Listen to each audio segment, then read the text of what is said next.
some sales just like that, where it's like you didn't really have to do much. Like Yeah. they walked up, saw something, this, and I was just like, oh, that story's about. No, I want it. I'm It's like, shut up. Yeah. I'm like, Shut up and take my don't speak to me. Here's my money. I take book now. And then They he just slip walked it off. into your pocket, Austin. So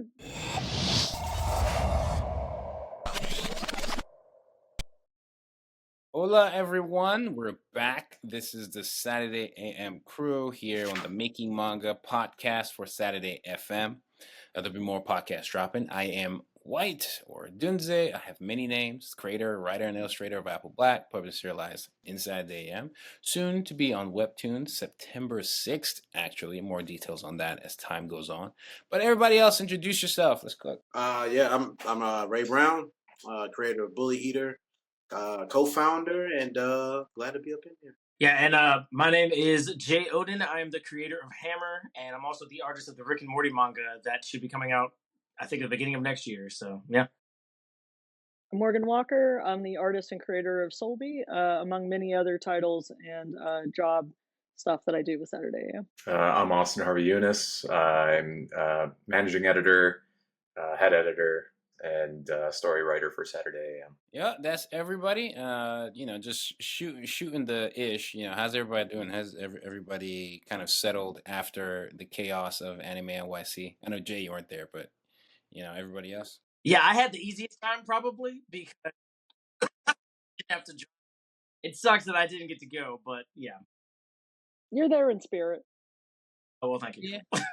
Yeah. I was trying to get some people. I was like, hey, this is Hammer. This is kind of like giving my One Piece Scott Pilgrim-y vibe and throwing a Rick and Morty thing here and there. There was one guy I told like, hey, it's a Rick and Morty manga. It's like, whoa, I couldn't tell. And in my head is like, really, you couldn't tell? Yeah. You look at the art style, like, really, you can't? No. But yeah, Austin, you settled? A bit, yeah. I was pretty exhausted. I got home at like around midnight, after midnight. Just completely collapsed, and then like Monday was just a do nothing day, and got right back into it on Tuesday, and continued from there. Raymond, I heard you drove 6 million miles. I did. I had a Kino's adventure. What was that anime? It was just about the dude driving all over the world. I don't remember the name of it, but I don't know this one. I had time to reflect. You know what I mean? I had time to, think about life and scenery. I saw a lot of trees. Let's see. I saw a lot of grass. Yeah. How was it driving in New York? It was, huh? How was it driving in New York? How was that? Well, that's the thing. I didn't really like the whole reason I drove, right? So in my head, I'm thinking, okay, all right, I'm gonna drive to New York, and I'll have my car, so I can kind of move and shake as I want to. I can carry stuff. I can do whatever I want to do, not knowing that once I pretty much parked my car, I wasn't allowed to take it anywhere until it was time to leave. So it wasn't one of those situations where you can park and then leave. It was like you park, and when you leave, if you come back, you got to pay again. So all that driving, I still ended up Ubering everywhere. So so lesson learned on that one. But all in all, though, I mean, I hadn't crashed yet, believe it or not. I'm still kind of like, I know it's coming, but I hadn't crashed yet. So you're a machine. Something wrong. You're a machine. That's what it is. How's and Morgan? Morgan, what you settled in? You relaxed? You're done? You've gotten the Anime NYC out of your bones? Who was that question addressed to? Sorry, you kind of broke up there. Morgan. Me?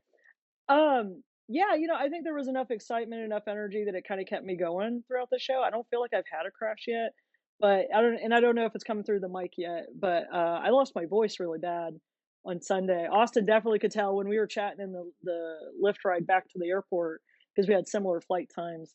It's starting to recover, so I'm sounding better every day at least. Yeah, that guys. That means you were talking to a lot of people.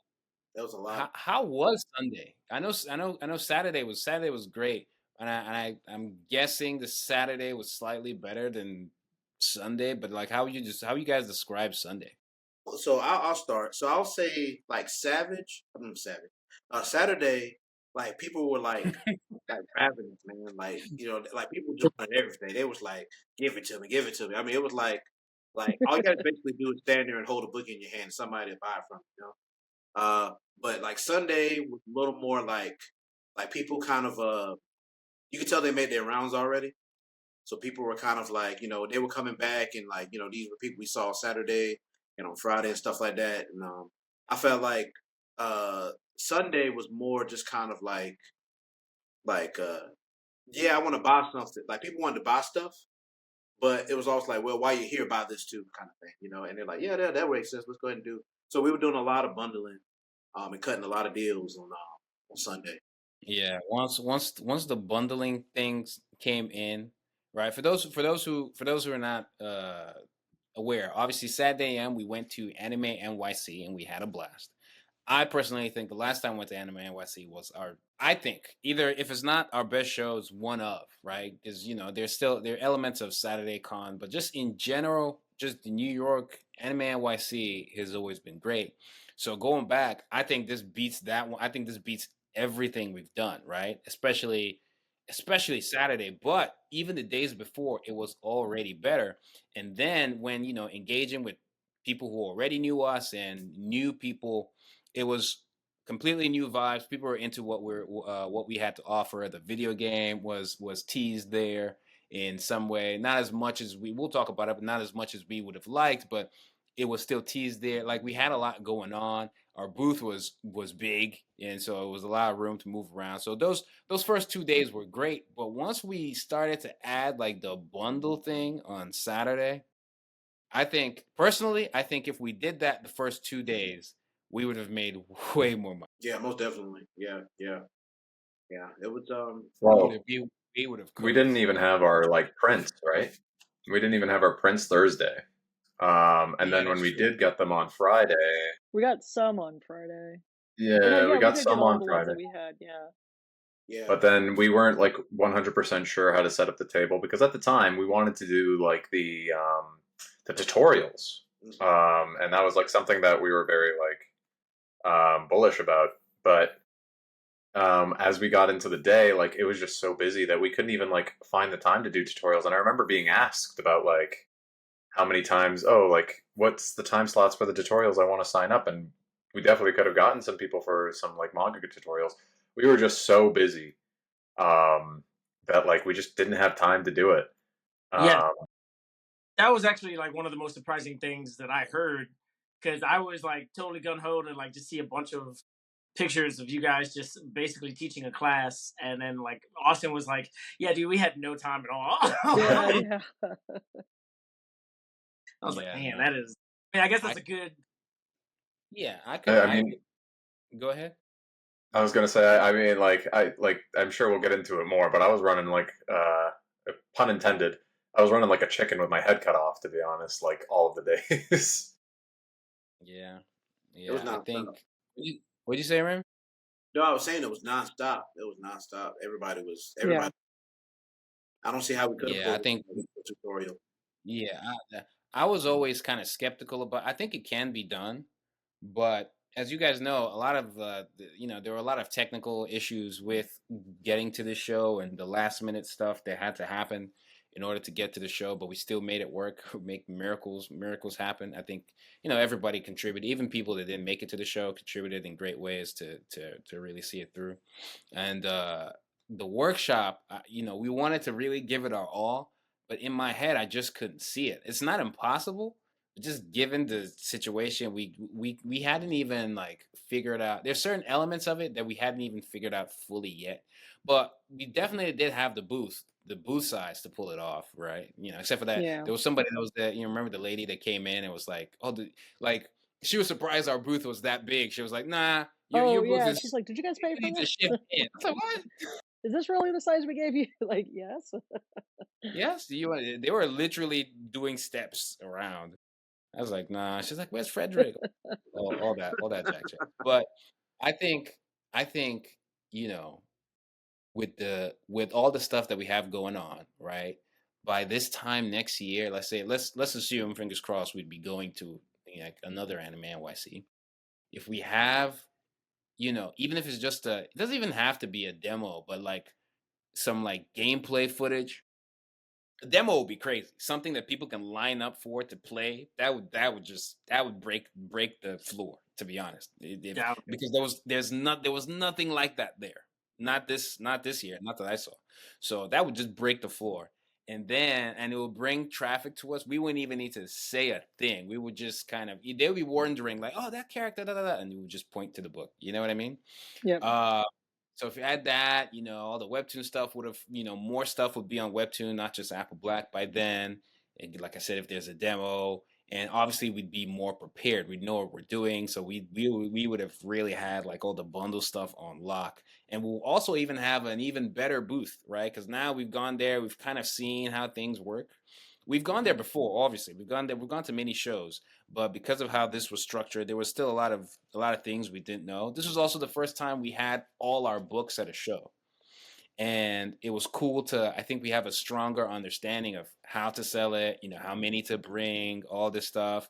We sponsored the American Manga Awards. So there's a lot of experience that we've gathered. That if we go to the next show, I don't see how we don't kill it. Like even bigger. Yeah. What Well, I think what do you?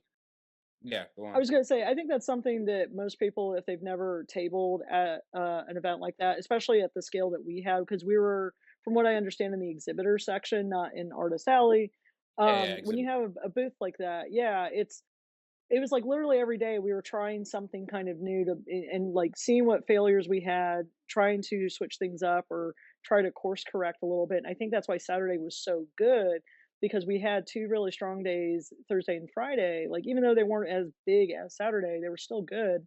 But it was like, okay, kind of seeing where the weaknesses are and then being able to course correct and being flexible, but also having just like a good team there to be able to move things around.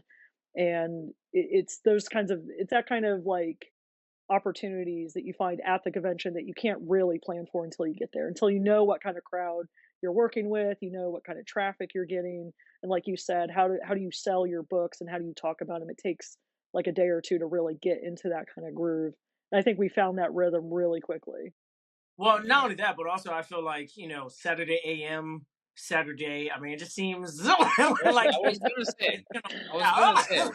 The stars were Saturday is aligned. usually a good day, regardless. Yeah, I was exactly. gonna say. It had to be. We do good on Saturday. We might as well change our name. Yeah, that's true. Might as well That change is our name. true. That's true. It was meant to be. It was meant to be. Going to White. What you get? I can see like my ultimate dream is like or vision, and it's within reach, but like basically our booth being like an experience, kind of like there was a booth there for I butchered the name. What's the new manga coming out? The trash manga. What do you call it? Kagura, oh, gotcha, Kuda. Yeah. So they had like a really cool experience where like You you know, go in. I thought Raymond was roasting Oh, a manga. I was like, what's that you thought I trash? was talking about, right? Trash manga. What's That that was trash? man. Nobody could. But their experience. Granted, we didn't. I don't know about you guys, but I didn't get a chance to check it out. But like, they had it set up where like you can go in there and it was super interactive. Like you go in there and they had like like big life size cutouts of the characters. They had a little mini game where you can go up in there and you dig for trash and whatever trash you pull out, it would turn into a prize or whatever.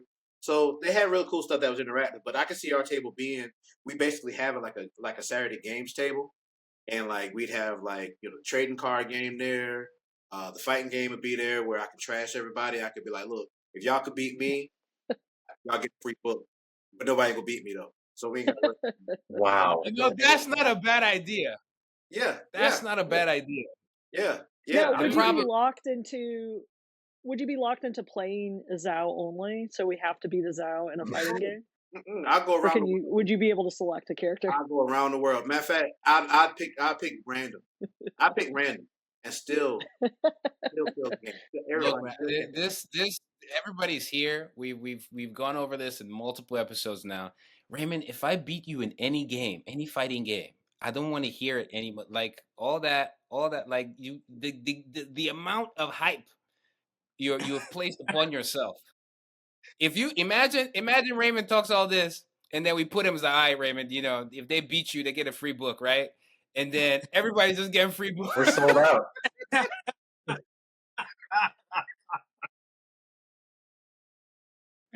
Everybody's just getting free books. That's right. It's the equipment. Fred comes back to the booth. Wow, we sold out of all the books? In a way. That You happened. know, yeah, Funny story. We sold them Yeah. for $0. yeah, that'll be wild.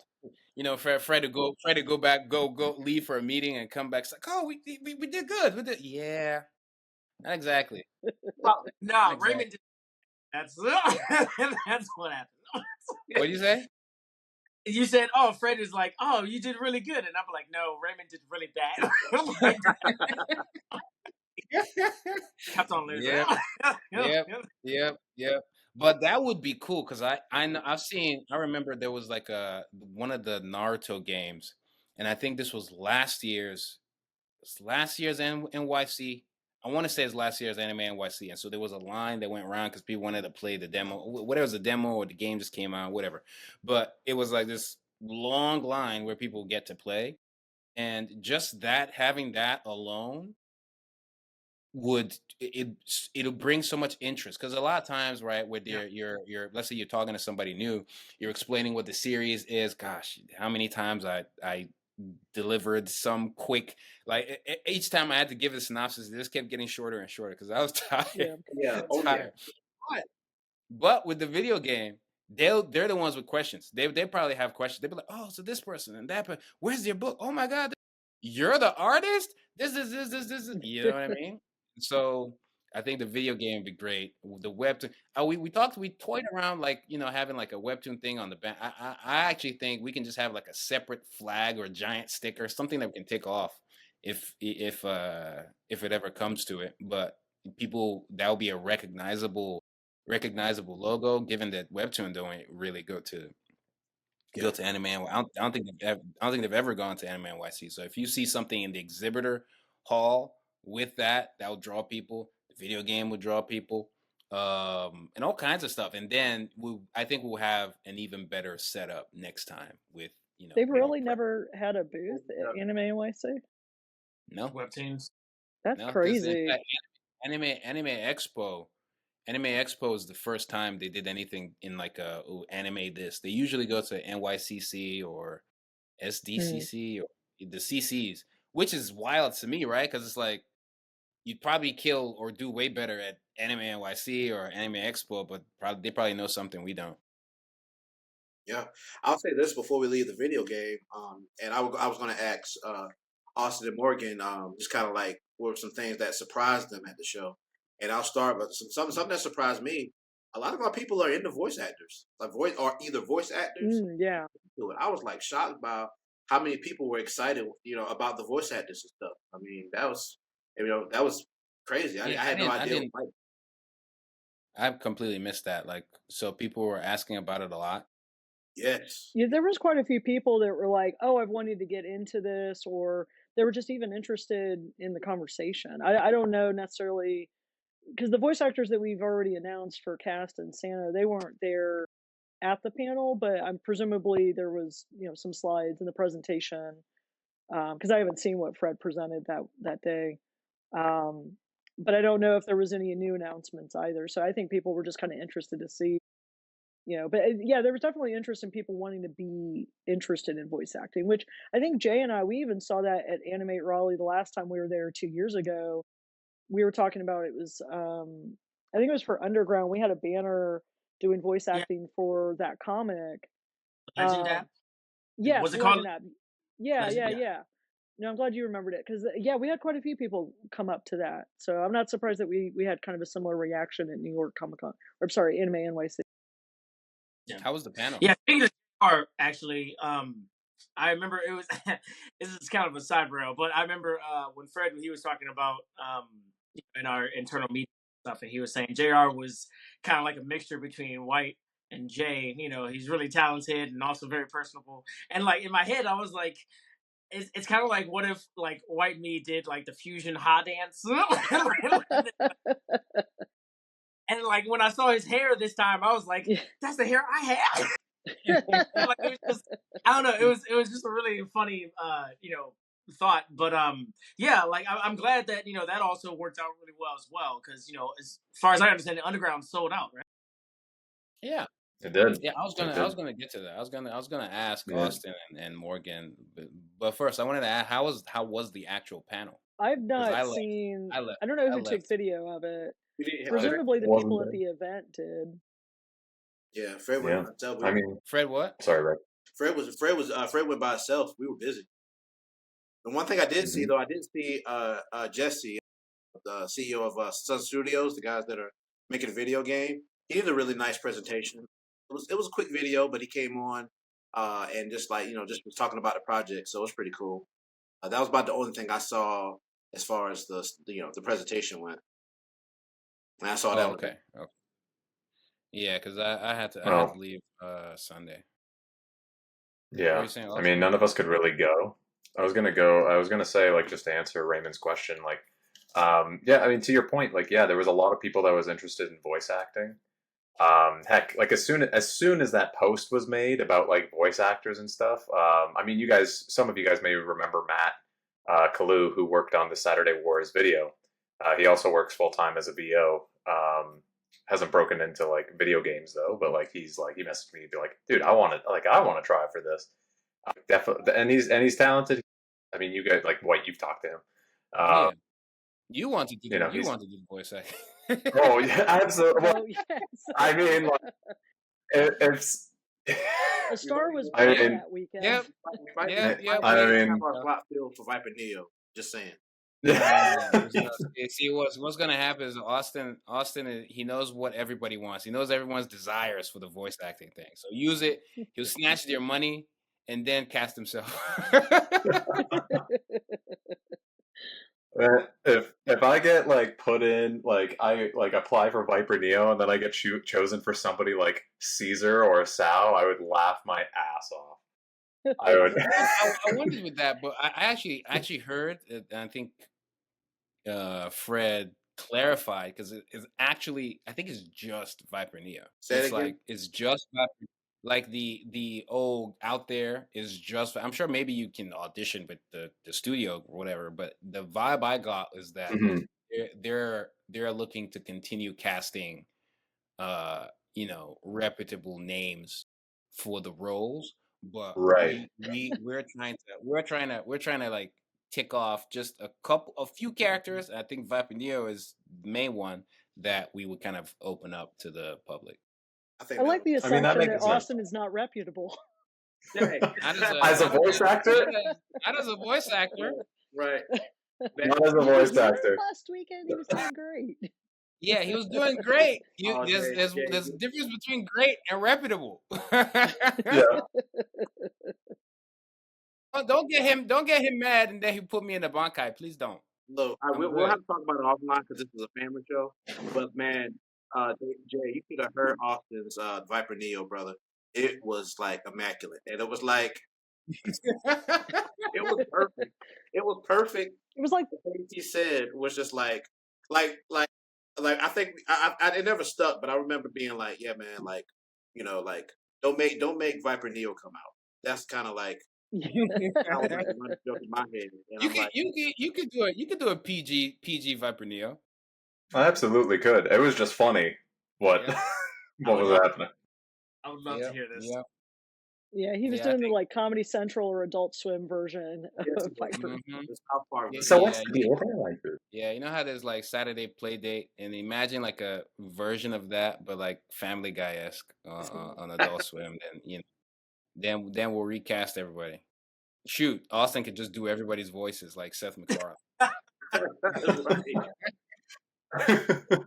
We're on the road to Rhode Island. Yes. How would you do Stud's voice? Let me hear that. How that works. Man. God. Yeah. I would have to like go up a few octaves how I imagine Stud. I mean, yeah, that makes sense. Stud going through a divorce. Go. I do imagine Stud having like kind of that that Naruto type voice actor that is like more like it's a female, but like playing it as a young kid kind of thing. Yeah. Um, but if I were to imagine like how I could do it, like I have such a deep voice too, so going up there is tough. So it would be like, oh fuck, this is gonna hurt.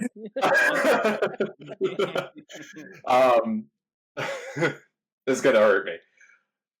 Oh man, let them go! I won't let you do this. Like I have such a deep voice, like I could like. That was still pretty good. No way! I love this. Ah, sweet. Sounds like Stud's going through puberty right now. I know. Yes, Oh no.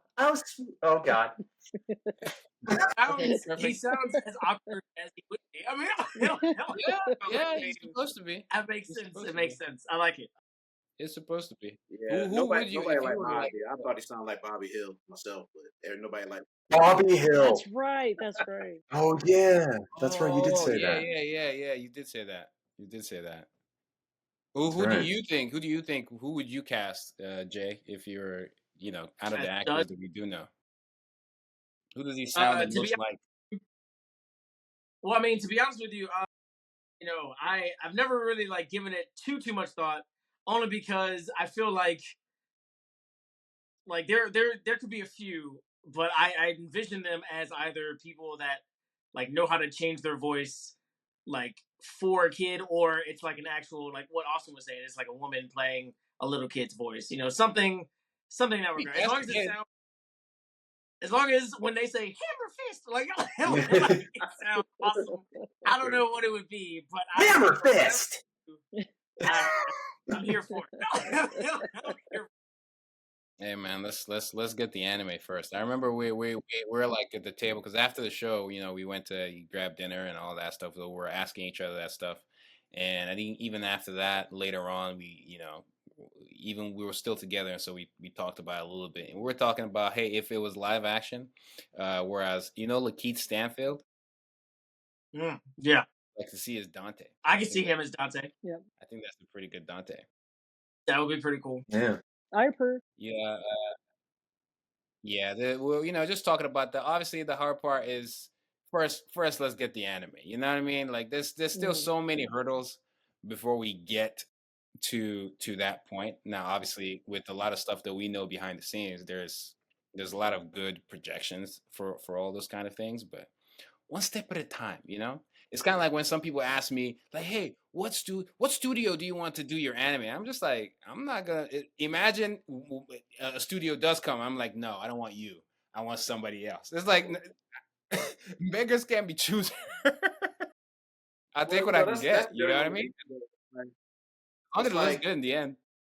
Yeah, I mean, it's like the studios, they're all just like a collective of mercenaries anyway. So, like, yeah, you might get with Madhouse or whoever, but it's still going to be the same, like, for the most part, the same mercenaries, working on the stuff, But pretty much.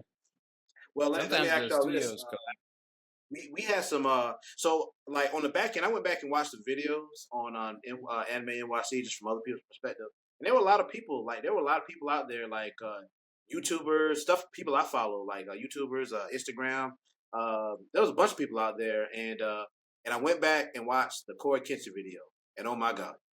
Like, dude, that was like, I mean, I heard you guys telling me about it because I think I stepped out for when Corey Kenshin actually came, and I missed the whole, everybody chanting his name or whatever.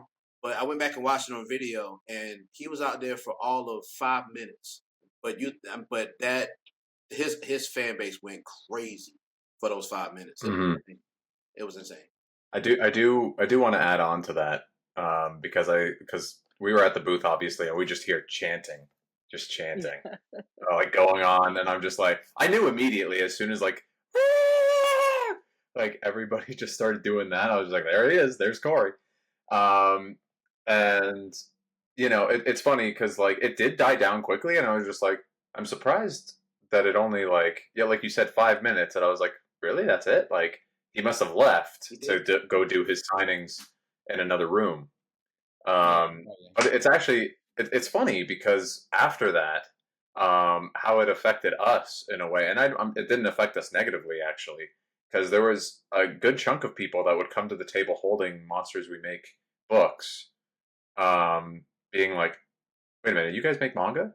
I just got back from like the Monsters We Make thing. Like, this is you guys make like manga like Monsters We Make?"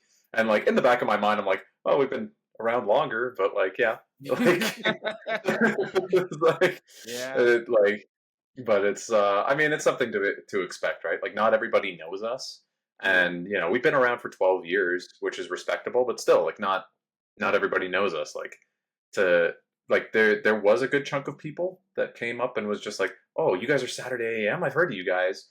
A Yeah. lot of people just didn't know us, didn't know who we were, didn't know what like what we did and stuff like that. So like giving that kind of spiel where I would like, you know, White, Morgan, you know, Ray, like you guys would give, even JR, right? Like give the speech about like what we are, like to have those people who went to Monsters We Make and then come over here to us, and be like, holy crap, I didn't know you guys existed. What the heck? And then like pick up our books and be like, yo, this is sick too. Like I Yeah. just supported Corey Kenshin for his book. I see your stuff and it's like just as good and like high quality. I want that. Like I want that too. So it was like it was interesting, like just having like that presence there, and then if people came by our booth afterward, was just like, holy, like I want this, like Yeah, I think, immediately. stuff like that, the more success of others, it will kind of like trickle. Is most things, right? Even with us, if we fully knock out the park all the things that we want to do, anything that's remotely like us behind us is going to benefit from it. And so with someone like Corey, it's mostly like the popularity of it, because you know we've always been putting out quality stuff. So it's really just the popularity of it where people just don't know us that much. Now, that said, because we've been in, I don't know about you guys, but we went to the first ever Anime NYC, and there were people who recognized us from back then who came to the booth and were like, "What? You guys came back? This," and they always like this. These are people who are like, "Oh, damn! I don't have my like I forgot my older version of Apple Black. I would have brought it so you Yeah. could sign." I know you recorded. We do have footage of one person who still has like a copy that I signed right there at the booth. But there were at least like 4 or 5 people who, honestly, actually way more, because there were some people who they're artists themselves now or cosplayers, and they came back and immediately I felt good that I recognized them. It's almost like they felt like, oh, okay, these people really remember from back in the day, and they bought a book, and we all took pictures and stuff like that. So there were people who remembered us. There were people who had already heard about us.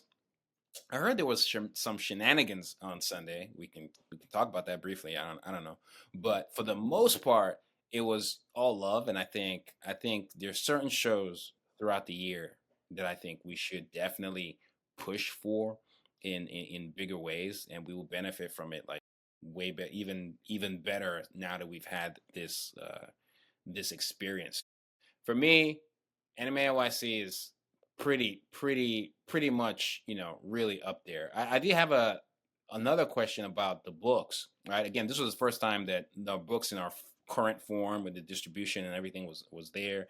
We had JR there with the awards. We'd want to like. There's so much we've done where people can see our growth from that time, and the fact that part of the people that at least there's some kind of connection with JR winning that International Japan Award, and those same people having a hand in Anime NYC and putting all of that together. We went to some industry party stuff that we can touch on briefly. We ate some free sushi, but and that panel that Jay and Morgan and I went to with the Kodansha publishers and the Kodansha artists, and I think we might have some footage. I don't know if I think Morgan might have the footage of some of the questions that we did ask that puts to bed the whole argument of manga and comics. Like when a Japanese editor and a Japanese artist are just shutting that down completely. It's like, finally, you know what I mean, on camera. It's not like it's not news, we've already known this. But I did have a question before we go on to that. What were the books that sold out? And I can speak to this. Yeah, Um, in the genjutsu. So yeah.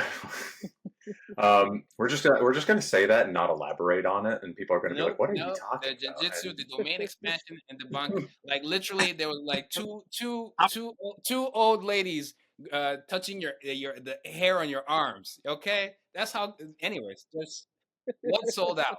We I've wouldn't heard of elaborate. Everybody watching is just going to be like, "What? You need to elaborate." And we're just not gonna. Wait, you heard about this, Jay? You heard about this already? I've heard about your your domain expansion. Yes. Okay. Okay. Everybody that wants to know, I would just say come to our next convention where Austin's going to be there, so that way you can Yes, experience it for yes. yourself. There was old ladies grabbing hands. There was a random situation where she was like, "Ah, I've seen you somewhere. Here's my card," and Austin's Oh, like, "What? Free he was food. getting free stuff from people, free water, free Free food. enchiladas, free water?" Like Oh, literally, she was empanadas, like, yes. "Oh, this water's fucking is $3," and Austin's like, "Get away from me, you disgusting pig, leave me alone." And she's like, "Okay, no, you can have it for free." You get free water left, right. But back to what sold. What sold? Make me sound What so sold? bad. No. That's just the genjutsu. Okay, yeah, let's go back to that before people are like, "Is Austin this tyrant?" Yeah. Okay, so going down the list, I know we sold out of Apple Black Volume 3.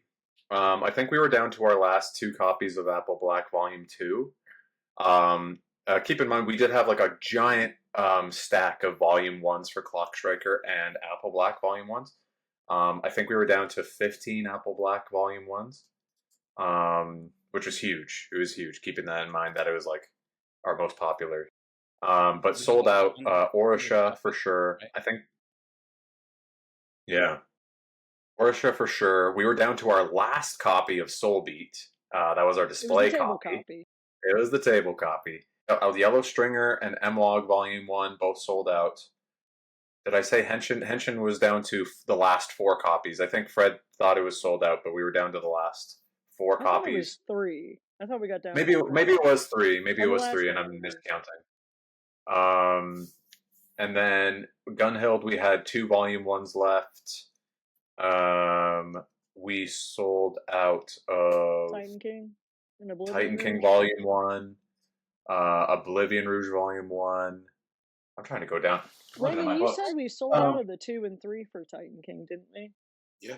Yep. We sold those on the last day. And then there was a Did big we honestly? bundle. Really? Yeah, there was a big bundle for Hammer 1 through 5 that we sold Yes, on the we last did day too. too. That we managed. I managed to sell one of your volumes, Jay. Oh, well, thank you. Yeah, Very proud of Raymond. that. Jay, I was able to sell 5 of them in one go. Yes, he was. He was. He's the Hammer Master. Really cool dude from Haiti, and he was getting his daughter into manga because he was a big fan. He was funny because he already bought pretty much all of our stuff off Amazon before even coming to the con. So he was telling me that like it was like a recommendation list popped up on his Amazon, and he just saw our stuff and just went ham and bought everything. The only thing he didn't, and then the only thing was Hammer. he didn't have, right? And we had we put all the hammers in like a jewel case, and I showed it to him, and he was kind of he's like, man, I don't know, I done bought all this stuff already, and he was like, screw it, and bought off my last sale of the day. Last sale of the con, matter of fact, yeah. So people bought like. Yeah, I mean, I think Go ahead. I just think it's awesome that everybody got to sell out of their books. Like that's incredible. I mean, especially because this was like what you said, the first convention that we had all of the books there. I know that we've had a bunch of conventions where we've had most of them, but I mean that's really cool. That's awesome. Yeah.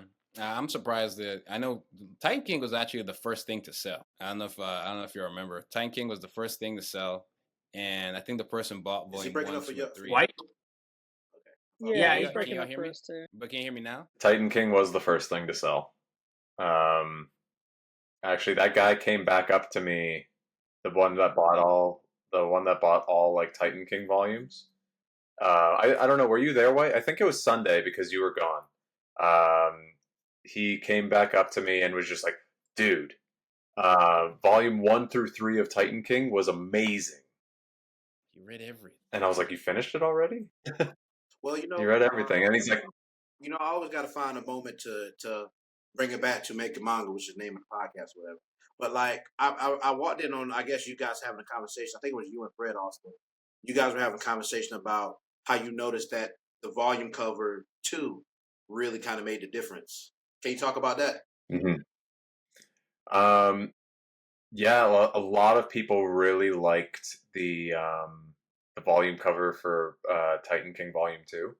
And to Tony's credit, he just nailed it for that one. I think it just has, because that's the one where Eli is like screaming and defending Rex Leo as like a baby, and like it's just like this carnal desire to like, you know, to have like to enjoy somebody who's like screaming and stuff like that, very like Dragon Ball esque Exactly. and stuff like yeah. That's what I was gonna say. Yeah, that's awesome. So yeah, so so everybody who's listening, covers matter. Take your time. Do a couple of different versions, different sketches. Show it to friends, show it to editors. Do whatever you got to do. But these covers, they make a difference, because if you nail it on one cover, it probably can sell. It can. In this example, it can sell your other book just from like one cover being attractive enough for somebody to come over and want to check out the series. So, so had to throw the lesson. Well, that was the other thing that was crazy too. I mean, again, this speaks to something else that we're really proud of, is the level of diversity that we have, not just in our series, but with our creators in the company. When people saw the flags from where each book was made from, they got super excited. It might have been, white or Orisha for like the Nigerian flag, or it might have been the Honduran flag. But people like ate that up. Like they would see it and they're just like, wait a minute, you got something with a Honduran character, or you got a character or you got a book about Nigerian mythology. Like that really resonated with them. And I think that's something that we were very strategic about, is like, we got to put the flag on there so people see at a glance, oh, that's where this is coming from. That's where this creator is from. And I can speak to that because just a little backstory. With Titan King, we were kind of concerned because, like you guys said, Titan King Volume 1 sold out pretty quickly. So we were left with 2 and 3. And it was kind of one of those things like, dang, it's going to be tough to sell this because, it's 2 and 3. It's not a really jumping on point unless you got that one person that already, read Chapter 1 or Volume 1. But to Morgan's point, I was showing it to one guy. Just, it was I think it was a couple, but it was the husband or boyfriend or whatever. So I'm showing him the pamphlet and stuff like that with all the different series we have and all the different flags. And I didn't even get to that flag. I was just showing him to it, and he looked at it, he's like, "Hey, is that a Honduran flag?" I was like, "Yeah." The creator's Honduran, and then so is the main character. And he's like, "Whoa, what show it to me or whatever." So I went and grabbed some Titan King to Volume 2 and 3 that we having trouble selling or whatever. And I'm just like, dude, if you want to pick these 2 up, I cut your deal on these, and then you can pick up Volume 1 online. We're available everywhere. And boom, just that quick, all because of the flag and the diversity angle of it, So the covers matter, diversity matters. It all matters. I mean, you grow up saying like, sorry to take this from you, Jay. You grow up being like, you grow up and you're told, don't judge a book by its cover. And unfortunately, that's like what everybody does, unfortunately. And like as a teacher, you're trying to get kids into reading, and and they don't want to look at something that's not cool looking for them. They don't want to pick up a book that's not trying to be like, well, this is a good read, you should read it. But unfortunately, the visual aspect of a cover is important, and just take that to heart. I mean, I know a lot of people say don't judge a book by its cover, but when it's literally a manga, you probably should. Yeah, that's fair. It definitely comes in handy by looking at the cover and be like, oh, wow, this is amazing. So I totally agree. There was something that, what were you saying? Oh, well, no, I was just going to say, what it was kind of interesting about the show, it just kind of hit me, but like, we were pretty effective with parents and teenagers too. Well, everybody. Like, so how normally, like, if your parents are into something, you're kind of like, you're kind of like, or if like your parents like like buy you a book or something like that, you kind of like, yeah, thanks, mom, but you don't really know what I really like or whatever. But it was kind of crazy because like not only were we hit with parents, because I could resonate with parent stuff because I've had several conversations with parents at the show. They wanted to make sure there wasn't anything crazy in the books. I don't know if I don't know if Austin or Morgan, if you guys experienced that, but it came up like twice where parents were like asking me like, "What's in these books exactly?" And I went through and told them, and I showed them the rating and all that stuff, and I told them, don't worry, your kid is safe from having to worry about panty shots and all kind of weird stuff that you see in manga sometimes. So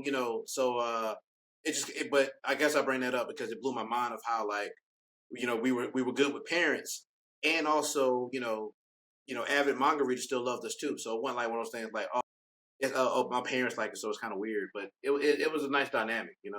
Feel like we got a lot of ground covered with different demographics. Mhm.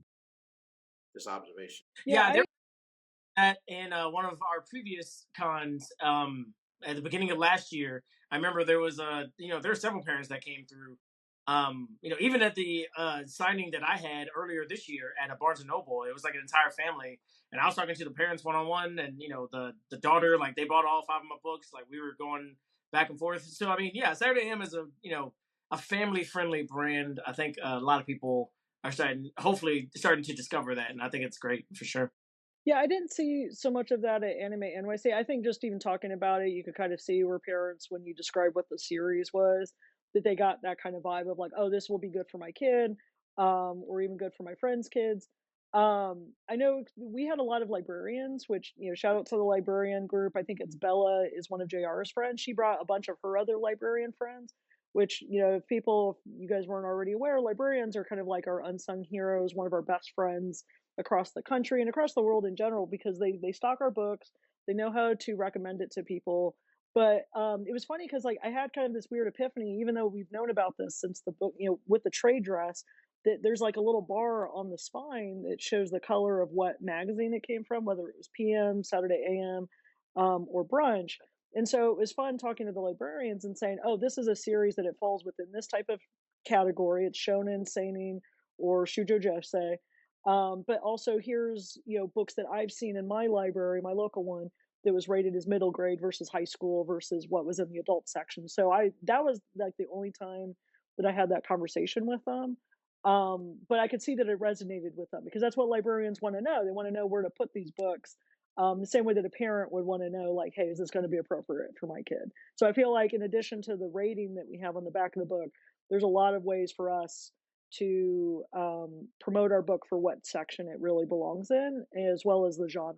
That's all built into, go back to the cover conversation. It's built into our trade dress, which we're really proud of. Shout out Joshua. That's pretty awesome. Mm-hmm. There's something that White said like maybe 15 minutes ago, and I remember we were talking about things that happened that we might touch on. I know we're coming to the end of this. We're already past the hour mark. Austin, there was some type of kerfuffle that happened.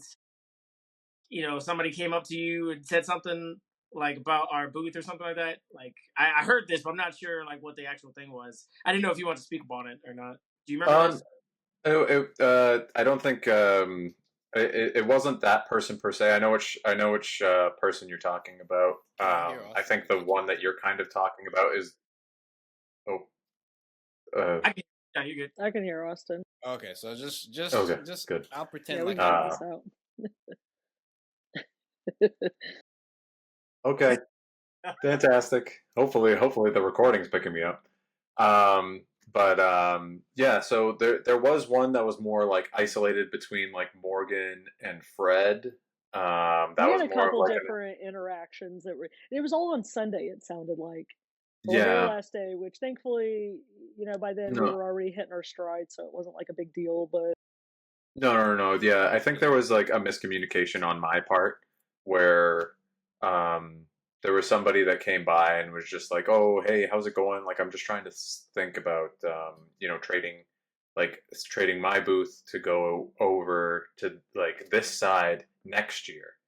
And I like that wasn't like an issue. He was just kind of like looking in to be like, okay, what is going on over here and stuff like that. That wasn't a negative thing.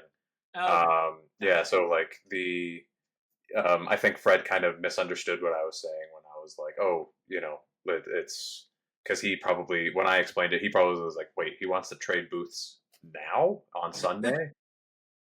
And so I was like, no, no, no, no, no, no, no, no, not that. But the other thing, and then Morgan, you can kind of speak to this, but there was, somebody with a camera. And we were both there at the start of it, and then you were starting to talk to him, so I was just like, Morgan's got this. I want to walk away, but I did notice the Yeah, camera. yeah. I did notice the Well, camera, but I we didn't had think anything of it. we had a lot of people recording. I mean, there was even a guy, I believe his podcast was like Nice Effects is what it's called. So shout out to that guy because he did a lot of interviews with us. He recorded the booth. He bought some of our stuff there, including Saturday Wars. I think he bought a copy of the later volumes in Apple Black that he didn't already have. So we had a lot of people that, they're doing podcasts or they're with press. So yeah, it was someone that we were like, okay, it's another guy who's just, doing whatever. Um, but it turned into him going over to bother Fred, and he's part of that group online that is, they always do this. This happened at NC Comic Con 2 years ago, I think our Saturday Con, because at one point we were in like their Discord channel, and so they'd be talking internally about, yeah, we're gonna go check out the Saturday AM booth, which is always just funny because it's like we don't care what you guys are doing. We're minding our own business, doing our own stuff at our own booth. But it was also funny that they wait until the very last day when things have quieted down. So it was very weird. It's always weird when they do that. It's but it is what it is. So Yeah, I would Well, I mean, go ahead, Jay. why? No, yeah, you good. What's up?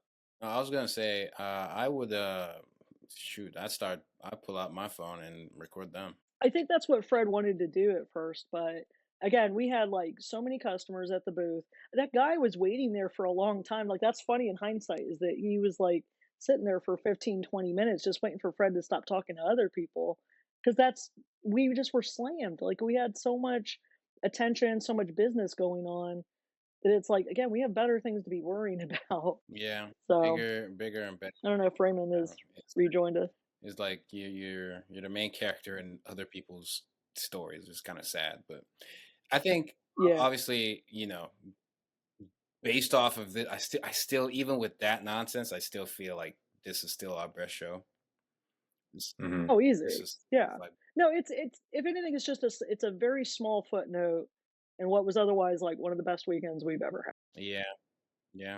Y'all let America know about the long line halal line. Not Oh yet, my no. God, the Halal halal line. line. All right. I can speak to this. So when I got You to, said it, not me. fair enough. I did.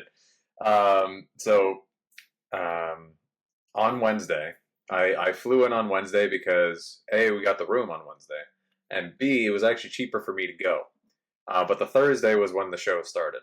But as soon as I got there, Morgan was there. We got the room, and I was just like, I really want to try this place out. And it turns out that it was only like a 3-minute walk from like It was our at the end of the hotel. corner of the block that we were on. Yeah, and I was Right like, there.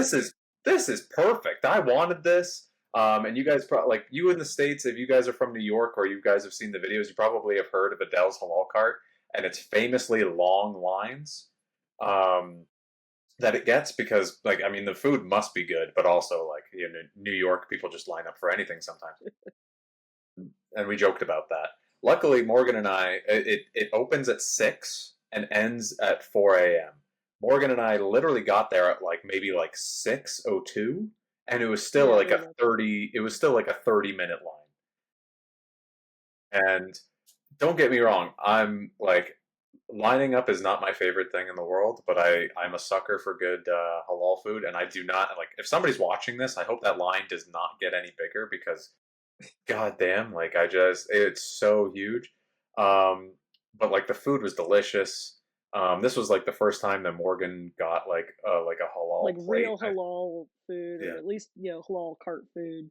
Exactly, and it came It with was like worth it. It rice. was totally good. It was awesome. Yeah, the white sauce. If you guys have had halal cart and like shawarma before, like you guys know what I'm talking about. But like lamb, half chicken, Pita, good rice. I got the spicy red rice. Sounds. It was so good, Jay. Like getting good lamb is so not like it's hard to find sometimes getting good lamb, and this is so Yeah, good. I've heard that it was really tasty. I've unfortunately never had it. Yeah. I've never been to New York, which is why it's always a bummer. Because every time we have a show, I'm like, "This is the time," and then something happens. Yeah. Hopefully next time I can come because I would love to try. You've that never out. been to New York? Unfortunately, no. I've never been to New York. No, I've been to out on a layover. That was the closest I got to New York. That don't count. That don't count. Yeah, exactly. Me and White so we went out. What we went out? What was that? Friday night? Me and you. And we saw the line. Saturday. Was that Saturday? I think it's Saturday night. Saturday night. So we're walking. I don't forget what time it was, but like we were like, man, they look like they got the same jitsu as Austin, so we're not going to fall for it. So we went to the car down the street and had to, we didn't get to get any of that, but like she was pretty good though, man. I don't know what you got, White, but man, I got that gyro, man. That thing too. Yeah, Man, I that will thing say, was really I will say, because the night before I did try the longer line, right? And that's why I didn't do it again, because to me it was good, but it wasn't worth the wait. It wasn't worth. The line is ridiculous, right? It's the kind of line we would hope for if we have like a video game demo next year type thing, right? But the line was ridiculous. So I did eat the food, and I will say it was better than the one that you and I got, Raymond. But was it worth the line? Nah. Nah. And the line Nah. was so consistent, dude. It never got shorter. No. You know what I mean? Like it just literally looked like the same NPCs in the line the whole time. I'm curious Nothing ever changed. how much they make it. A lot. Talk about being busy, just cooking. They had kids there. They had like, I don't know, somebody's kid was on the, I don't know, cooker. Taking What you say? the orders, like kids were taking the No, orders. they weren't taking the orders. They were cooking. They were like helping out with the cooking. So it's like maybe there's somebody's nephew or somebody's whatever, right? And it's like once you got closer to the cart, it actually split into two lines. And so when I got into the second line, that's when I saw them. I was like, "Damn, the business must be booming." I know they're not paying y'all. Not paying y'all. Y'all working for free. So that New York has always been known for good food. A couple other places, but New York is always like in the conversation. So that was fun. I think it was added to the experience, especially if you've not been there. So, Jay, you need to politic and advocate for another Anime NYC. Maybe we cook. Maybe. Hopefully soon.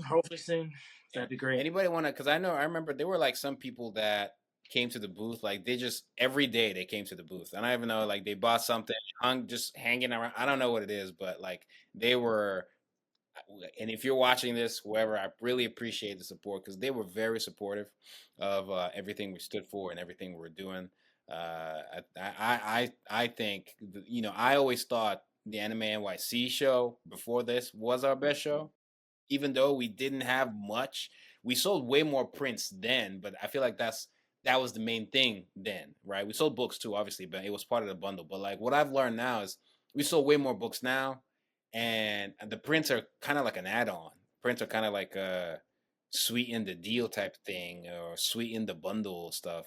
And I did some sketches, and I know not all of them went, but it's like how many left? Like 3? That was gold. That was I think gold. there was 4. Something we got to move forward. Well, there are 4. Like, that was gold. Four left. Yeah, I think it was Ruby, Alejandro, Simon, and Lily, the last ones. Oh, okay. Whatever you left us with, I think those were what we still had. Yeah. Yeah. So I know those did well. Go ahead, Raymond. Yeah, I see a tie the actual creator being there because Morgan was doing them as well too, and it was bringing a lot of attention to the table. Yeah, having the creator there, like making prints, like real time. Yeah, I think the bundles changed the game, right? I think those first 2 days there were probably a couple book sales that we made that we could have acted like they probably would have been open to bundles. they probably wouldn't open Absolutely. open to some like really good deals. But again, this is the first time we had the books in the way we had them. And so I think it was a great, even if it's just for the learning experience, it was great. And I don't think it'll be that difficult to pull this off again, you know, even with all the external forces that have to kind of contribute and participate to make it happen. So I think it's also good for the distributors to also see what happened, like know the details of what went, what sold out. The fact that Titan King 2 and 3 left, even though 1 was already sold out, that was great. So and just to see other books sell out, like Yellow Stringer selling out, Henshin close to selling out, and all of that. That was great. That was great. But I'll give you a few honorable mentions that didn't sell out and that really like took off the making manga and how to draw diverse manga combo. Yeah. It wasn't like a huge seller, but like it really painted a cool story because like I remember me and Morgan, we put a sign up basically saying, I think it was Sando saying calling all artists, and it Mhm. was, and literally people started coming over, hey, I'm an artist, what you got? Yeah. And then just going through and showing them kind of like the stages of like, okay, your how to draw diverse manga is for, I'm not saying it's for beginners, that even close to that, but it is a good place to start if you're on that journey to try to make your manga. Yeah. You can, all the basics of anatomy, how to make different hairstyles, blah blah blah blah blah, with all your characters. But then making manga is a nice graduation from that goes into like, okay, now I have my character made, now what?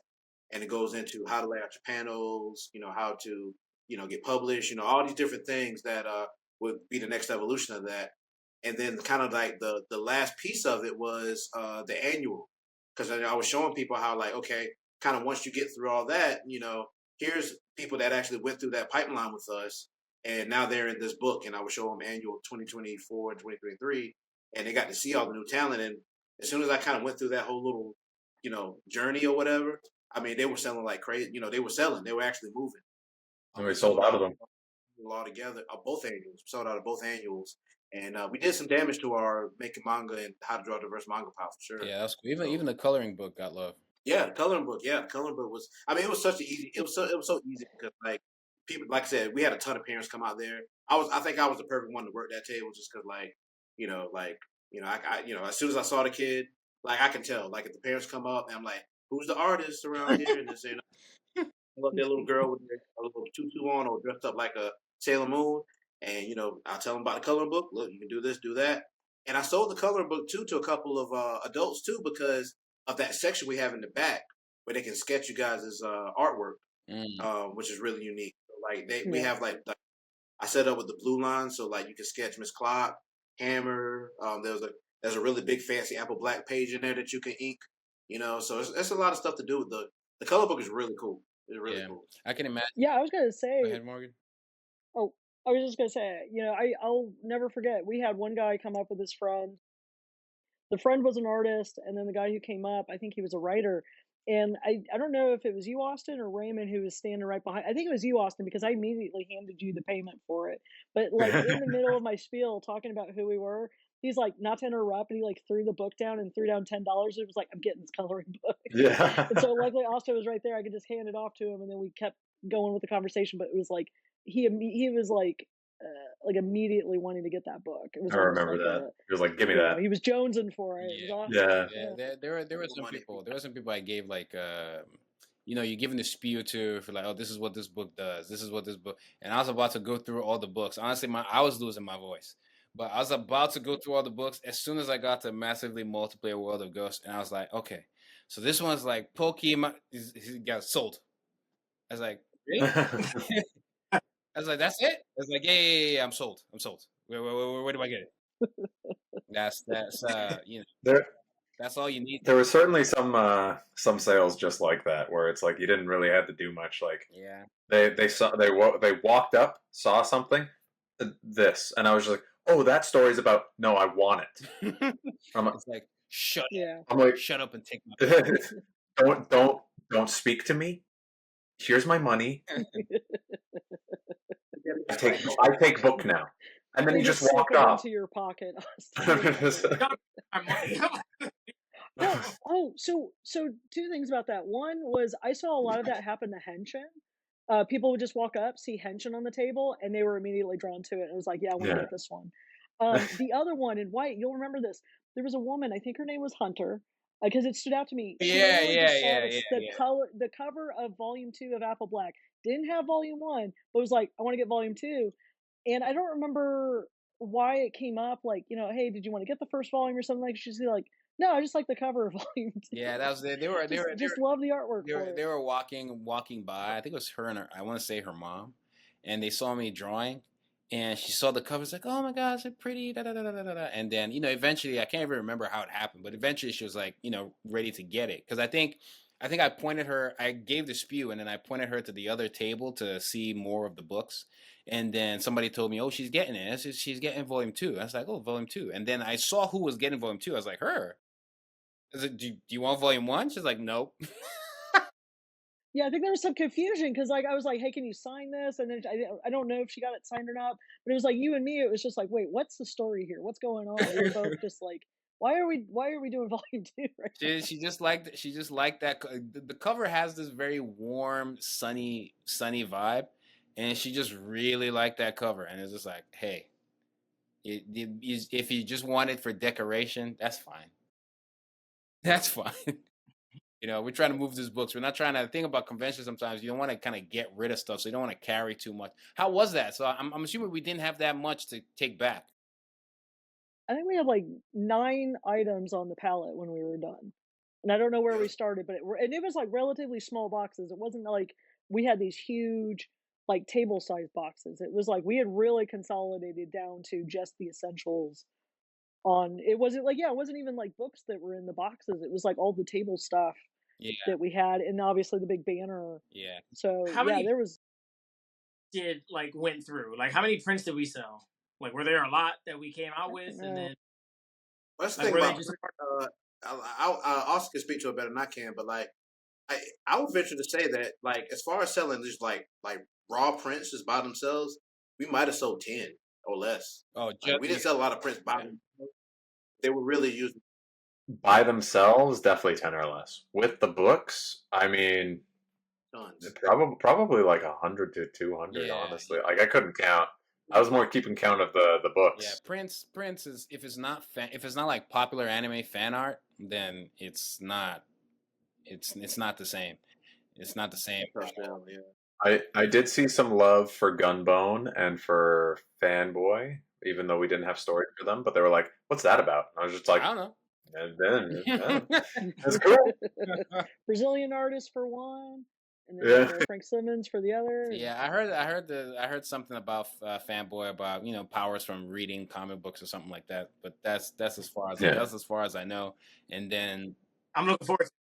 I've not heard a lot about it, Yeah. but I'm looking forward to it. I know Frank is just a really talented artist. I'm really glad he's about to be just shining in front of everybody because he totally deserves it. But I can't wait to read it. It's gonna be and awesome. then I think Gunbone is the more like four horseman or four horsewoman or something like that. Something like that's going on. I'm looking forward to that too. Eric Producy is fantastic artist. He actually, for everybody watching this, did the Hammer story in Annual 2. He was awesome, so I'm really looking forward to reading that as well. When does that come out? Do you guys know? Is it like right, or is it like sometime next year? I don't It's think like the specific date's out yet. No, but because Eric was working with Asaka on Clock Striker, so I think that's kind of wrapping up now. So he messaged me being like, "I'm kind of ready to get going on Gunbone now." So Yeah, I'm excited for that. We'll get that going. I'm excited for that. So, like I said, everything. I think we went there. Correct me if I'm wrong. We went there with like 750 books, right? Yeah, I think pretty much, roughly around there. We dropped. We sold like you'd say like 500. I would I think we were guesstimating. Yeah, I would lowball 500. Probably somewhere close to 600, maybe at the 600 point. But that's a lot. Let's say 550 to 600 would probably be the true guesstimation. I was just lowballing to 500. Which to me, I think is a win because again, this is like first time we're in that position, and nobody was really sure about how much we would pull. So I think 550, 600 is a W, right? Because again, a lot of the books, you have to start from volume one, and once volume one goes, then it's harder to sell the following books. And for some of the books, you add the prints into there, and we probably have a good chunk of like maybe 700 to 800 sales, like yeah, that's somewhere in that realm. That's a lot. There was a time where Austin was just getting pulled from into every angle. JR on one side, Morgan on the other, and White on the other. Literally, Austin, I need you over here. Okay, coming. Austin, when you're done. Austin, I need you over here. All three of you needed me at like once at one time, and I was just like, so Austin, take a photo. Don't forget the photo, Austin. Yeah. I need you over here. Come here. And I'm just like, yeah.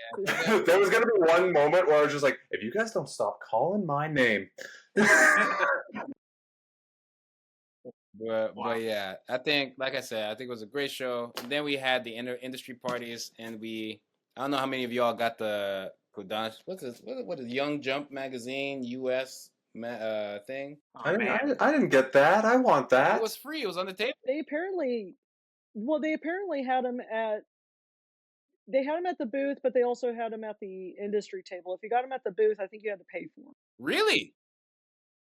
That's what I was hearing. So I got a free book. Or seeing maybe online that they were going for. I know we got lucky that there was the AMA, the American Manga Awards. They had copies there, and then if you went to, there was the interview with, I think it's Mozukuchi or Mokazushi, who did Dragon Head among others. They had copies there for that interview with him, the chief editor of Young Magazine. Can y'all talk about y'all teased it for a second there, but like y'all said there was like a big conversation about manga versus what is it? What? Oh, so we went to, there was a panel like off-site. Is the same place where you get this and where all the sushi was. And it was at the Japan Society in New York. Yeah, Japan Society, and there was a panel there with the Young Jump editor and the artist of Dragon Head, I believe. And in the panel, they're talking about all kinds of stuff, and they're, introducing what they want to introduce, and people had questions here and there. But there was a part where the host or whatever asked the question about, what is manga, and it's literally what we've been saying for like 50 years. You know what I mean? In the beginning, you don't really know. I can't speak Japanese, so I have to wait for the translator. And so he goes, and then the translator is just like, "Oh yeah, manga. It's whatever you want. if it's manga, like nobody cares." And it just proved. Yeah, he basically, the way that he explained it was like, if you draw a series of pictures, put text to it, basically describing comics, he's like, yeah, if you call that manga, it's manga. I'm sure they're confused at that question. It's like, wait, what is this? What kind of question? Is this a trick question? It's weird. It's like the trolls are more protective over that phrase than the people who make it. You know what I mean? This is not myself. Such a dumb. Again, the trolls and the harassers, their priorities are all out of whack, and we're just essentially the main characters of that sadness. Which they need to snap out of that genjutsu quickly. I do want to speak on that, because like, even though there was like that little like hiccup and like that negativity, and we still face like that negativity that time, like and I don't get this as much as probably you do, Jay or White or Morgan, or like even you, Raymond, but like after the event, I got like a lot of like, personal messages and emails that I still need to like answer, because I've just been like in the mental space of just like recovering. But like I remember there's one email that was just like, Austin, it was such a pleasure to meet you at the booth for Anime NYC. Like, you, JR, everybody had like such a warm like aura about you guys. It was such a pleasure. Like, I can't wait to read my books of Apple Black Volume 1 and Clock Sugar Volume 1 and Saturday Wars. like, you're like, it was so nice to actually just speak with you and like how passionate you were. And like at the end of the day, like, people talk about, like, you guys talk about like how I was like such a good salesperson. Fred talks about like how good of a salesperson that I was. And like to me, like, just to talk about that and like like the negativity aside, like I was just genuinely happy to be there. Like I was just so ecstatic to just be like at this place and sharing information about the things and the company and the people that I love. And like to see that excitement on people's faces when they were just like, "Oh my god, like, like this is what you guys are about." That like refueled me. And like all the way until the end of Sunday, even like Morgan and Raymond could speak to this. As soon as 5 o'clock on Sunday hit, I like collapsed on a chair. I was like, I'm done. Yeah, you look so dazed and confused. You're just like, what time is it? What day is it? Yeah. Yeah, yeah. We should definitely we should do it again. I'm now curious to just have, when we're like full force, we know what to do, the bundle and the video, like everything hitting on full cylinders. The webtoon, something is there, a flag, a banner, whatever. The video game going. We ready for the bundles, and even an even better setup. I can't like that would kill, and we already killed. But I think I'm curious to. We probably need more people. You know what I mean? And probably need more. Yeah. Even like having. We already have experience with like the machine and the sales thing and the internet and da da da da da. But we'd be even more prepared for that next time, because it's like that way we don't have to split Austin like into four pieces. Well, speaking of that, it was really cool to see, like, because I mean, even though I was in it, I was still kind of like, kind of like bird's eye viewing stuff to kind of like try to help where I could. And one thing I'll say is, we had I don't know if you guys remember this, but we had kind of a conversation about like what makes a Saturday M creator, and we all kind of had different things and stuff like that. But I will say one of the things that stood out to me was just like that the trolls will never understand. They'll never understand this part of it. It's the way we're a team and we're a family. Everybody kind of slipped into their roles, and played their roles really well. But at the end of the day, all of us were pushing each other's stuff as if it was ours. Like White is selling Hammer, Morgan is selling Apple Black. Everybody's pushing and passionately talking about each other's stuff, and that's the stuff that like I don't see other groups doing to that degree that we did. Where they're, it's easy to be like, oh yeah, my stuff is the coolest, or even have that kind of jealous spirit, like, like, oh man, look at White over there. He's over there selling immigrants. You know what I mean? Like it could easily be that. It could easily be that for people. But to see that we're all in on each other's stuff and we're the biggest fans of each other, I'm telling you, like that's the secret sauce right there. That to me, that's one of the key ingredients to how to make it as specifically a Saturday M creator. Because if you come into Saturday M thinking that you go be the star of the show and everybody owe you a back rub and all that stuff while you draw. Sorry, it ain't gonna be that. It ain't gonna be none of that. White was working. I was working. Morgan was working. I mean, anybody who comes to these booths to work with us, we working. All of us working. All of us are working, and all of us are working hard to try to build Saturday M as a brand. And and we put our egos to the side as far as okay, it's the team. It's the team. So that was one thing I noticed. Yeah. So it was a pleasure working with you, like for real. Thanks. It really, because there was that day where I was going to, I really needed to leave. I really did, but I got caught in ostrich jitsu, and I stayed. It's like it was one of those things where like I just couldn't. I seen everybody working so hard, and I'm like, man, if I leave right now, I would feel like the scum of the earth for a 10-hour drive. Thinking like, dang, like maybe I could have got one, maybe I could have helped in this area, or maybe I could have did this, or maybe I could have took the pressure off of that. And like I said, watching the team get to work and how we work together, I was like, man, I gotta stay at this Yeah, point. even I can't. don't worry, you're still in the genjutsu. You're still in New York. You just don't know it yet. But I agree with a lot of I agree with a lot of that. Like I remember, like to put this show together, there some elements of a last minute stuff where we just needed to make something work. And so there was a chance I wouldn't make the show. Like there's a chance I couldn't make the show. But I started thinking about the show. I was like, Anime NYC again, and then I just pictured everybody at the booth trying to make stuff happen. And I was like, okay, I have to be there. You know what I mean? It's just one of those moments. Are you gonna be there or not? Do you wanna win or not? Do you wanna, help build this thing or not? And I knew everybody was gonna be putting in the shift. I was like, I like, there's no way I'm missing this. You know what I mean? And so we made it happen. And I really appreciate everybody who was there, even the people who couldn't make it. But because there were people who contributed in other ways. And so, there are certain elements of Saturday AM that I agree. It's rare. It's rare. It is rare. So I can't wait for the day that we, fully win. Some anime stuff is happening. Some of it was announced at the show, but some anime stuff is happening. When that actually happens, when the video game drops, Webtoon is also probably going to be bringing a lot more eyeballs to our stuff, and we would also be getting more books. So there's stuff happening, but it's still a lot of hard work, and it's still a lot of making stuff happen. And I'm really proud of our group, and Fred as well.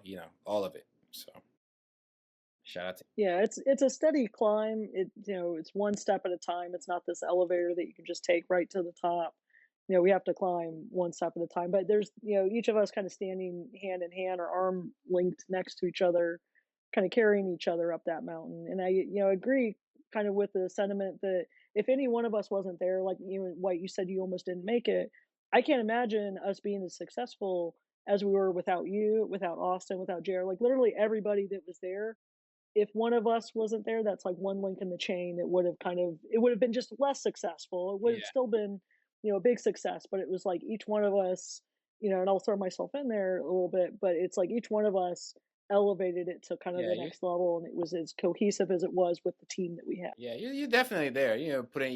Helping with architecture, putting the booths together. Yeah, almost put Raymond in a genjutsu for putting the print in the wrong place. Oh no, she wasn't mad about that. She was mad about something else. But the lopsidedness. She was mad about it being uneven. She was like, there was some asymmetry going on. Yeah, a little triggered. And we got this kid in the group. Remember, I can't remember his name. The guy in Soul Eater. That's the kid. That's the kid. That's the kid, son. Oh yeah. Like, that was Morgan. Morgan saw that something was a little symmetrical. Man, she was hot all day. Yeah. But yeah. All right. Does anybody have any last words before we close the show, or is there anything that we haven't mentioned about the show? The industry party was cool. We got to network a little bit. Met some people in this space. Some people at Webtoon, great people at Webtoon, and just people all over the space too. And so that was insightful. I was there for the sushi. I don't know about y'all. Oh, same. Well, I wasn't there, but I'm really glad that everybody did really well. What I would say to our followers, please, click like for this video, comment down below. Buy Saturday Wars if you haven't already. That's definitely probably one of the best entry points for Saturday AM. If you are just wondering who we are and you just stumbled across this video and watched 100, an hour and 23 minutes up to this point, and then we really appreciate it. But yeah, definitely buy Saturday Wars because that will kind of bring everything into context. But that's the last thing I had to say. Anybody else? No. I'll just say that. Okay. If you guys, again, we made this channel for aspiring artists, so you owe it to yourself to pick up making manga. You owe it to yourself. I just got finished reading it myself. Hey, you guys owe it to yourselves to pick that book up and How to Draw Diverse Manga and just get this journey going. We get so many questions. Oh man, how do I start? How you start is by buying making manga. That's how you start. Buy our merch. Yeah, but no, seriously, buy that. Definitely check it out. It's available everywhere. You can buy books, and you guys definitely check out those 2 books, and you guys won't be disappointed. But that's all I got to say. Yeah, definitely check out Hammer, Soul Beat, Apple Black, and so on. Clock Striker, the list goes on. Underground was a popular one at the show. So that's really all we have for you guys. Go to saturday-am.com and you find out more information, everything you could possibly need from our award-winning content. And this was a blast. Swipe Manga, Saturday FM show, Making Manga podcast. Everybody now, this is the part where you wave, like the Teletubbies. All right. Goodbye.